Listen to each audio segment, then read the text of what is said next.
Hi, everybody. Today we're going to be talking about the Pacific theater of the war, so how we go after Japan. Your objectives today are to be able to tell me what were the U.S. And Allied strategies in the Pacific theater, and what were some major events and battles that happened during the Pacific theater. We are working with Tennessee U.S. History Standard 60, which specifies the wartime strategy, major events of the war, including Bataan Death March, Midway, island hopping, Iwo Jima, and Okinawa. Okay. So this is the Pacific Theater. This is where most of the fighting's happening. Australia is down here. Here's the Philippines, Japan, China, okay, Korea, Russia. Okay. You have General Douglas MacArthur. He is the commander of all the Allied forces in the Philippines, and he is forced to retreat. Japan takes the Philippines. He is forced to make a daring escape under the cover of darkness on March 11th, 1942, and he did not want to leave. They made him. The only reason he left was because he received a direct order from the president. We couldn't afford for him to get captured. So he is retreating on March 11th, 1942, and he is. There's a famous, war story from the soldiers around him that said he stood on the deck of that boat and watched the Philippines get further and further away, and screamed at the Philippines, "I shall return," and he did. We'll get there, okay. But these are the Philippines, and we'll talk about the Death March here in a second. Okay. The Bataan Death March is going to happen after most of the U.S. and Allied forces leave the Philippines. When the Japanese take over the Philippines, they're going to force their captors, their prisoners of war, to march to a prison camp 60 miles away. Now, most soldiers can do 60 miles without it being a big problem. The problem is these are sick soldiers. They're starving. They're not being fed or given water. 78,000 people started the march, and only about 60,000 managed to finish it. And that's because they're dehydrated, and they're not having a very good time of it. You have to march 60 miles with your hands up behind your head like this. So they know you're not going to go for a weapon. If your hands dropped, they shot you. There were people getting shot because they saw puddles on the side of the road, and they were running to the puddles to lay down and drink from the puddles. They were that thirsty. So, that tells you kind of how bad it is. This is where the Death March went. You started here, and they picked up more soldiers along the way, and then right all the way up through here to Camp O'Donnell. Okay, so here's where the Death March happened. This part of the Philippines. All right, so the Doolittle raid. We are still mad about Pearl Harbor. Okay, so April 18th, 1942, we get our revenge. Okay, 16 B-25 bombers launched from the USS Hornet to attack the Japanese home islands in a Pearl Harbor-style raid. They did not have permission for this, y'all. They had asked for permission for this and were told no, but they did it anyway. And if the American public had not been so happy about this raid and us getting our revenge, then they would have been court-martialed for it. Instead, they got medals. Okay. The head of this was a guy named Jimmy Doolittle. He's the mastermind of this. And he says, we got to get our own back. So they took these bombers. Excuse me. They took these bombers at Japan. Okay, so they took off early because the boat was spotted and the boat was going to have to turn around.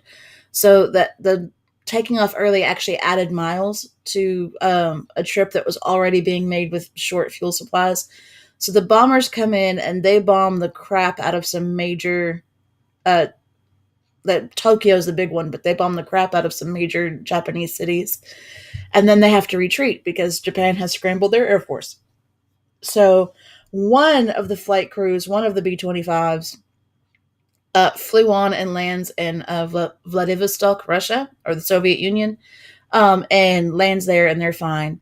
The others, the other 15, excuse me, the other 15 are going to fly towards China. Some of them are going to crash land. Some of them are going to bail out with parachutes. Doolittle's one of the ones that bails out here. Okay. But the success of this attack, the success of this bombing raid, it didn't really do much. In the long run, this raid is mostly symbolic. But the fact that we managed to do it is going to boost the U.S. morale and keep us fighting. So this is Japan. Okay, so now we've got the Philippines have been taken over, MacArthur's screaming, "I shall return," Bataan Death March, and Doolittle's raid in Japan.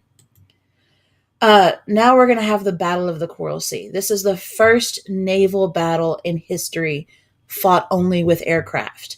The boats involved in this did not even see each other. They were that far away from each other. So all of the shooting, most of the shooting is being done by planes or boats trying to shoot at planes. You don't have boats shooting at each other. And what the Battle of the Coral Sea is. Okay, we intercept a message where the Japanese were planning to invade Australia and take over Australia. The U.S. forces kind of scramble what we can, and we get a couple carriers to Australia to back up Australia. And the U.S. forces stopped Japan from invading Australia. And guys, they got close. There were people standing on the beach in Australia that could see this fight happening. That's how close they got. We do stop Japan from invading Australia. This is the first major battle for us. It happens here. Okay. Battle of Midway. So after Coral Sea, we've got Midway. Excuse me. The U.S. naval forces spotted a Japanese fleet heading to the island of Midway to take Midway over. Japan needed Midway for two reasons. One, it puts them in a better location to attack Hawaii again. And two, if they had had Midway, we would not have been able to do Doolittle's raid because they would have seen that boat before it got close enough for those bombers to take off. So we scramble our jets, we scramble our Navy, and we bomb the crap out of this Japanese fleet. 4 Japanese aircraft carriers were destroyed. What this means, whenever we destroy their aircraft carriers, we reset the balance. Because up until this point, we are fighting with a smaller, more crippled Navy than Japan is. When we cripple their aircraft carriers, we still had all ours. So when we cripple their aircraft carriers, Japan's Navy is they can't recover from this. Japan's Navy is just in shambles. And now we have the bigger, better Navy again in the Pacific. So this resets the balance, and this cripples Japan's Navy, which ends all hope of them becoming imperialist and winning this war because they can't. Okay. So here's Midway. Okay, and here's Hawaii. There's Pearl Harbor. Okay. So the Allies now are going to do their major strategy during this war. And their major strategy is called island hopping. And what you would do is you would start with the Solomon Islands down near Australia. And you're going to start the long process of retaking all of the islands Japan had taken over. Okay. So we're going to start with Guadalcanal. That is the first land loss for the Japanese. It's the first island the Japanese lost. The U.S. soldiers, when asked about this fighting, described it as hell. They had never fought the Japanese on a land force before, and the Japanese do not surrender. They will not do it. They will fight to the last man. Most of the time, we're lucky if we can get 100 POWs out of a battle, because most of them, when they run out of bullets, will pull a knife and charge into the battle. Okay. Or if they're afraid that instead of getting captured, they'll kill themselves, because it's more honorable to kill yourself than it is to be caught in battle. You got to remember, the Japanese soldiers are fighting for their emperor, who they look at as a demigod. So if you think of your leader as part god, you're not going to want to let him down.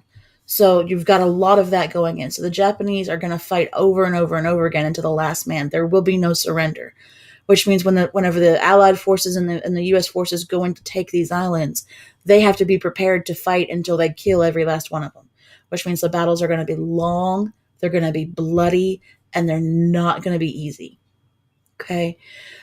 So what you would do with island hopping, you would start at the islands, and what you would do is you would take all the big islands that could be of use to you. They could be a place to resupply.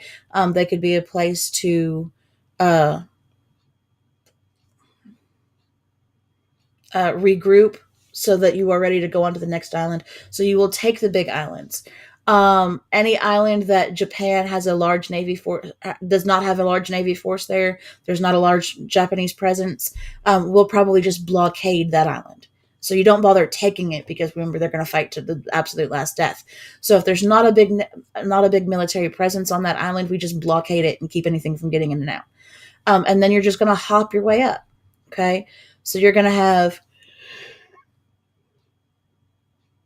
excuse me. So you're going to go take these islands because they're important, and then blockade this island and hop to the next one. Then take these islands and then blockade this island and hop to the next one. And that's you're doing. And once you get about here, you're going to start branching off, and you're going to have one group going to the Philippines and one group going to Japan. Okay. Japan, it gets really bad for Japan when Japan's own islands. These are not Japanese territories. These are islands that have always been considered part of Japan. They start to fall. The first is in February of 1945. It's Iwo Jima. It was critical for Allied forces because we could not bomb the main island of Japan unless we had Iwo Jima. That was the farthest away that our bombers could be and still bomb and make it to land safely. Of the 20,700 Japanese defenders of that island, only 200 survived. We lost 6,000 U.S. Marines taking Iwo Jima. Okay. As far as Okinawa goes, okay, April 1945, same story, different day. Okay. The Japanese lost 110,000 soldiers, and we lost 7,600. Okay.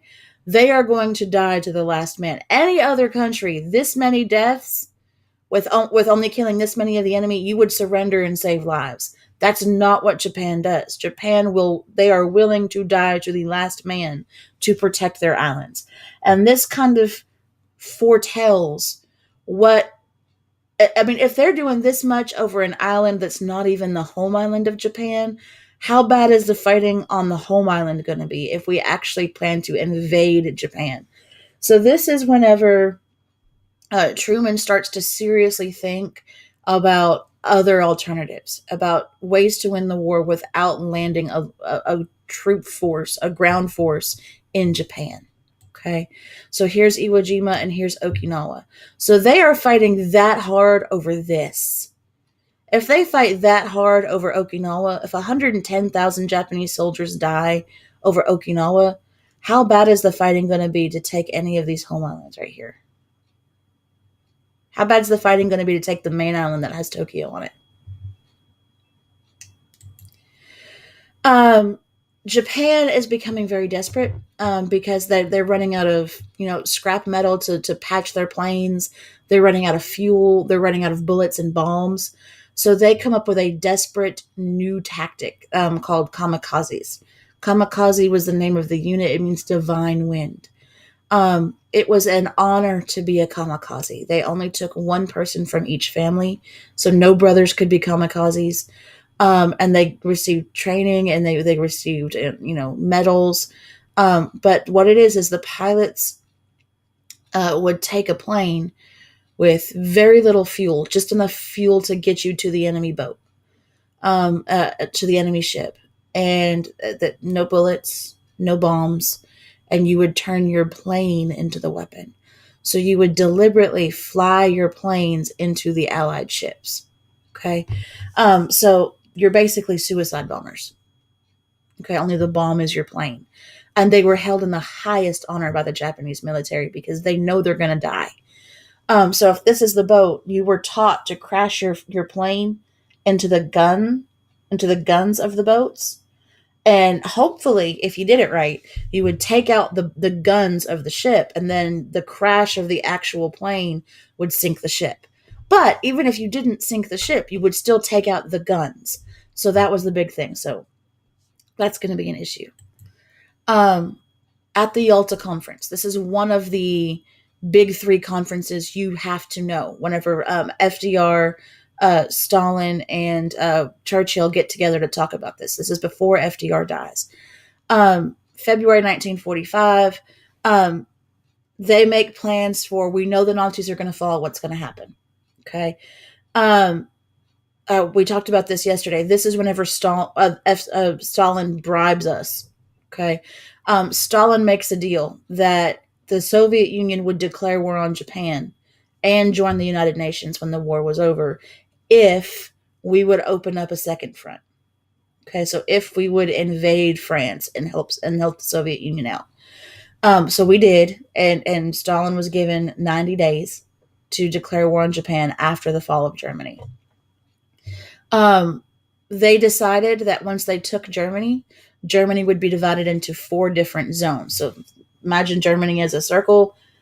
The eastern half of it would go to Russia, go to the Soviet Union. Then the western half would be broken up into 3 zones, and the British would get a zone, the French would get a zone, and the Soviet Union would get a zone. Okay. And Truman has to make the really hard decision. Okay. During World War II, FDR had approved something called the Manhattan Project. The Manhattan Project was America's nuclear bomb project. We're going to talk more about this in the next set of notes when we talk about specifically Tennessee's contribution. But they had produced 2 nuclear weapons. Okay, they both had different fuels. One was supposed to have a bigger boom than the other one. And Truman is told that if we invade Japan on foot, if we send in troops to Japan, the war would last another year and it would cost over 1 million American lives. So he has to make the decision. Do I use this horrible new weapon we know we've created, or do I risk 1 million American soldiers? And he decides to use that weapon. I can't imagine making this idea. Okay. So making this choice. Truman decides to use this weapon of a last resort, and that weapon is the atomic bomb. Okay, so we're going to drop the atomic bomb twice. We only had 2. Nobody else knew that, but we only had 2 at the time. The first bomb, August 6th, 1945, Little Boy, was dropped on the city of Hiroshima, or Hiroshima, depending on whether or not you know how to pronounce it.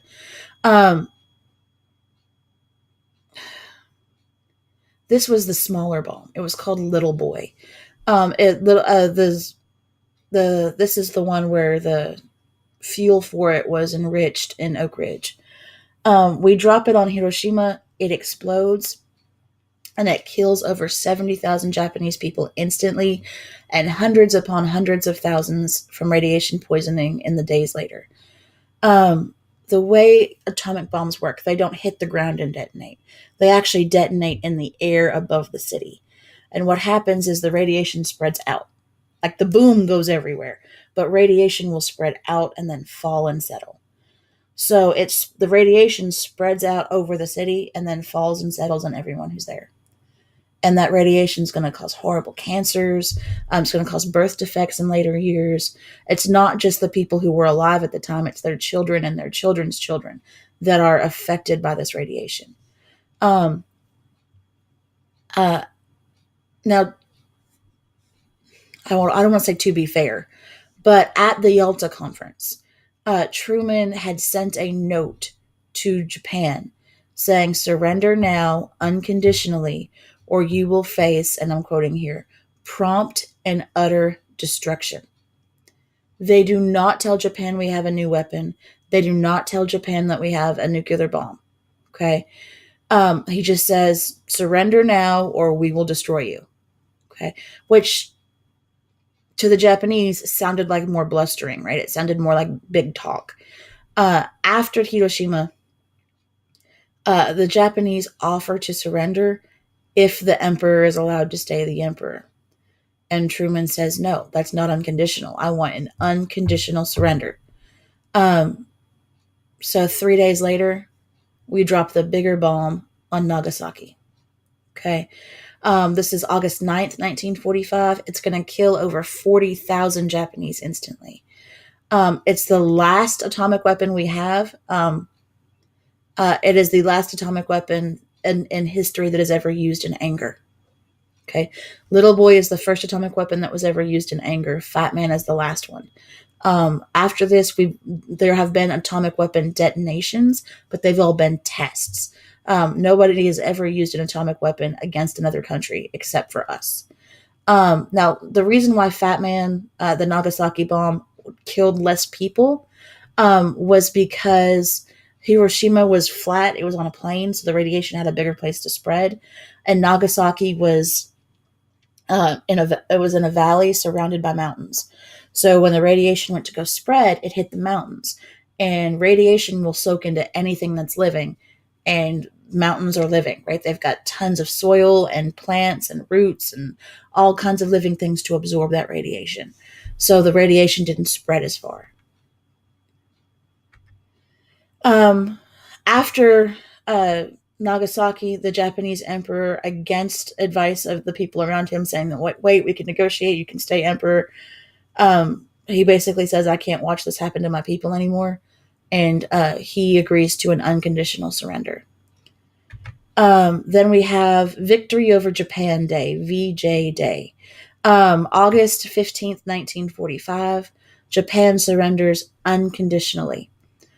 They sign it on September 2nd, 1945, and World War II officially ends. And this is the cover of Time magazine at the time. Now, Time magazine on the 60th? It was in the 2000s. It was on one of the big anniversaries of this photo. They tracked down this nurse. They tracked down that woman.